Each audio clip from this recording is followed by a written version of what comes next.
अनुष्का शर्मा और आप सबका स्वागत है न्यूज टाइम में। सबसे पहले नजर हेडलाइन पर। हरियाणा के नए सीएस बने अनुराग रस्तोगी देर रात सरकार ने किया ऑर्डर जारी। सीएम सैनी पुलिस की कार्यप्रणाली से हुए नाराज, एसएचओ को सस्पेंड करने के दिए आदेश। हरियाणा ने दिया दिल्ली को नया सीएम, सुषमा स्वराज और केजरीवाल भी रह चुके हैं दिल्ली के मुख्यमंत्री। बाबा सिद्दीकी मर्डर का आरोपी विदेश भागा, वीडियो जारी कर खुद दी जानकारी।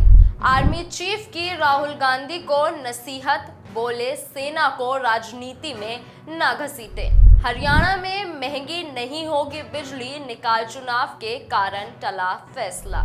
हरियाणा में समय से पहले सरसों की खरीद होगी शुरू, किसानों को पोर्टल पर रजिस्ट्रेशन करना जरूरी। मानेसर निगम चुनाव, अहिरवाल में राव वर्सेस राव, नरबीर और इंद्रजीत समर्थक लड़ रहे आमने सामने चुनाव। हरियाणा के सीएस रहे जोशी ने चुनाव आयुक्त का कार्यकाल संभाला। 2029 में करवाएंगे देश के आम चुनाव। निकाय चुनाव में भाजपा का माइक्रो मैनेजमेंट, हर वार्ड में प्रचार के लिए 6 कमेटियां बनाई। अब खबरें विस्तार से। डॉक्टर विवेक जोशी के चुनाव आयुक्त बनने के बाद हरियाणा सरकार ने सीनियरिटी में नंबर 3 आईएएस अनुराग रस्तोगी को मुख्य सचिव बना दिया है। इसे लेकर बुधवार देर रात ऑर्डर जारी कर दिए गए थे। रस्तोगी 1990 बैच के आईएएस हैं। प्रदेश में सीएस बनने की रेस में सबसे सीनियर सुधीर राजपाल थे और नंबर 2 पर सुमिता मिश्रा थी, लेकिन सरकार ने रस्तोगी को मुख्य चीफ बनाया है। हरियाणा सरकार में परंपरा रही है कि फाइनेंशियल कमिश्नर रेवेन्यू को ही मुख्य सचिव बनाया जाता है। इस बार भी यही हुआ। सरकार ने रस्तोगी को वित्त विभाग के एसीएस का अतिरिक्त चार्ज भी दिया है।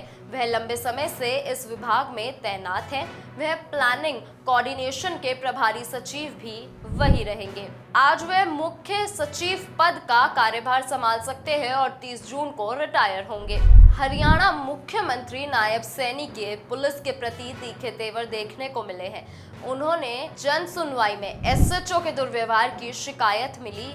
इसके बाद सीएम नायब सैनी ने उस जिले के पुलिस अधिकारी को फोन लगाकर तुरंत कार्रवाई करने को कहा और साथ ही किसी दूसरे एसएचओ को लगाने के आदेश दिए। बता दें कि सीएम नायब सिंह सैनी अपने चंडीगढ़ के सरकारी आवास संत कबीर कुटीर में रोज जन सुनवाई करते हैं। इस दौरान वे लोगों से खुद मिलते हैं, उनकी बात सुनते हैं और फिर वहीं से अधिकारियों को शिकायत दूर करने के लिए कहते हैं। सीएम कह चुके हैं कि उनके घर के दरवाजे लोगों के लिए 24 घंटे खुले हैं। देसा में देश हरियाणा, जित दूध दही का खाना, कहावत वाले इस छोटे से स्टेट ने दिल्ली को नया तीसरा सीएम दे दिया है। देश की राजधानी में आज मुख्यमंत्री बनी रेखा गुप्ता का परिवार हरियाणा में जिंद जिले से संबंध रखता है। इससे पहले सुषमा स्वराज और अरविंद केजरीवाल का नाता भी हरियाणा से रहा है। दिल्ली में आज तक 4 महिला सीएम बनी है। इनमें से 2 सुषमा स्वराज व रेखा गुप्ता की जड़ें हरियाणा से है। दोनों ने राष्ट्रीय स्वयंसेवक संघ आरएसएस से शुरुआत की और उसके बाद भाजपा के जरिए एक्टिव पॉलिटिक्स में आई। दोनों वकील रह चुकी हैं। अरविंद केजरीवाल ने आईआईटी से ग्रेजुएशन के बाद सिविल सेवा परीक्षा की तैयारी की और 1995 में यूपीएससी एग्जाम क्लियर कर इंडियन रेवेन्यू सर्विस आईआरएस में उनका सिलेक्शन हुआ। मुंबई में एनसीपी अजीत गुट नेता बाबा सिद्दीकी की हत्या के मुख्य आरोपियों में से एक जिशान अख्तर उर्फ जेसी पूरेवाल विदेश भाग गया है। सूत्रों के मुताबिक विदेश भागने में जीशान की मदद किसी और ने नहीं बल्कि पाकिस्तान में बैठे माफिया डॉन फारूक खोखर के राइट हैंड शहजाद भट्टी ने की है। जिशान अख्तर का एक वीडियो है जिसमें वह दावा कर रहा है कि वह एशिया छोड़ चुका है। साथ ही उसने विरोधियों को चेतावनी दी है कि सिक्योरिटी काम नहीं आएगी। हालांकि अभी तक यह क्लियर नहीं है कि अख्तर इस वक्त किस देश में है और किसके साथ है। पंजाब पुलिस के सूत्रों के अनुसार जिशान अख्तर को पंजाब पुलिस ने 1 माह पहले तक ट्रैक किया था, जब उसकी आखिरी लोकेशन नेपाल के पास मिली थी। नेपाल के बाद वह आगे कहां गया, इस बारे में कोई जानकारी नहीं मिल पाई है।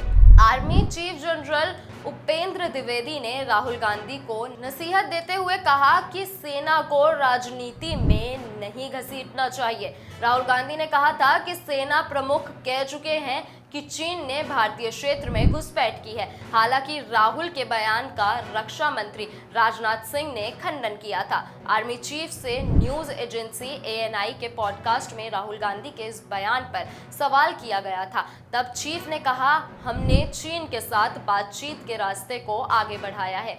भारत चीन के बीच बातचीत से सभी संदेह दूर होंगे। पहले सीमा पार से हमें कहा जाता था कि साथी आपका हुक्म तो दिल्ली से आएगा, हम तो यहीं से फायर कर देंगे। हरियाणा में निकाय चुनाव को देखते हुए बिजली की दरों में कोई बदलाव नहीं किया जाएगा। HERC की स्टेट एडवाइजरी कमेटी की मीटिंग में बिजली टैरिफ बढ़ाने को लेकर कोई निर्णय नहीं लिया गया है। मीटिंग में तय हुआ कि बिजली कंपनियों को हुए घाटे को सरकार पूरा करेगी। जल्द ही इसे लेकर आयोग सरकार के साथ मीटिंग कर इस पर फैसला करेगी। दक्षिण हरियाणा बिजली वितरण निगम लिमिटेड ने 2025 से 2026 के लिए कुल राजस्व आवश्यकता के लिए 4,520 करोड़ रुपए मांगे हैं। बैठक के दौरान HERC के चेयरमैन नंदलाल शर्मा ने औसत आपूर्ति लागत और औसत राजस्व वसूली के बीच के अंतर को कम करने पर जोर दिया।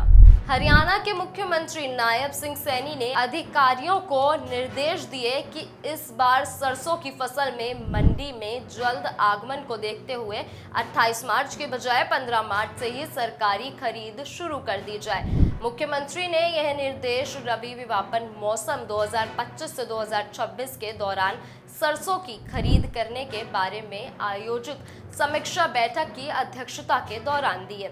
मुख्यमंत्री ने सरसों की खरीद की तैयारियों की समीक्षा करते हुए कहा कि राज्य सरकार किसान हितों को हमेशा सर्वोपरि रखती है और हमेशा किसानों की भलाई के कार्यों को तवज्जो देती है।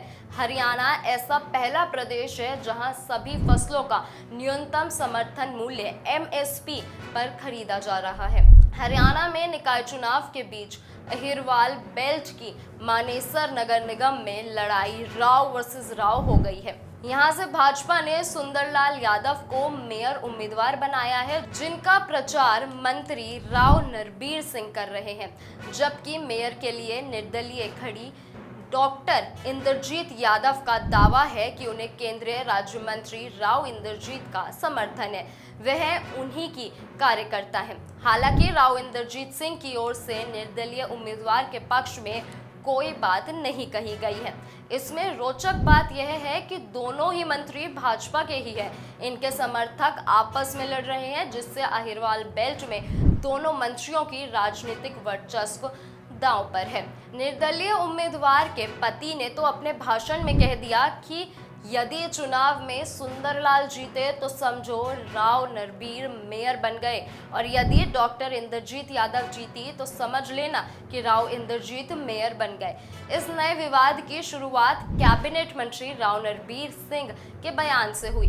हरियाणा के मुख्य सचिव विवेक जोशी ने दिल्ली में चुनाव आयुक्त के रूप में कार्यभार संभाल लिया है।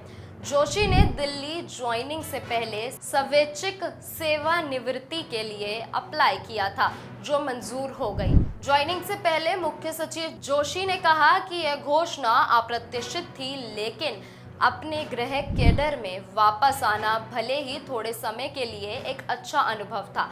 उन्होंने कहा, राज्य भर के सरकारी कार्यालयों में 50 साल में पहली बार सफाई की गई और मुझे केंद्र से मिली सीख को लागू करने का अवसर मिला। डॉक्टर विवेक जोशी भारतीय चुनाव आयुक्त में नियुक्त होने वाले हरियाणा कैडर के तीसरे अधिकारी हैं। पहले 1971 बैच के अधिकारी SY कुरैशी थे, जो बाद में मुख्य चुनाव आयुक्त बने।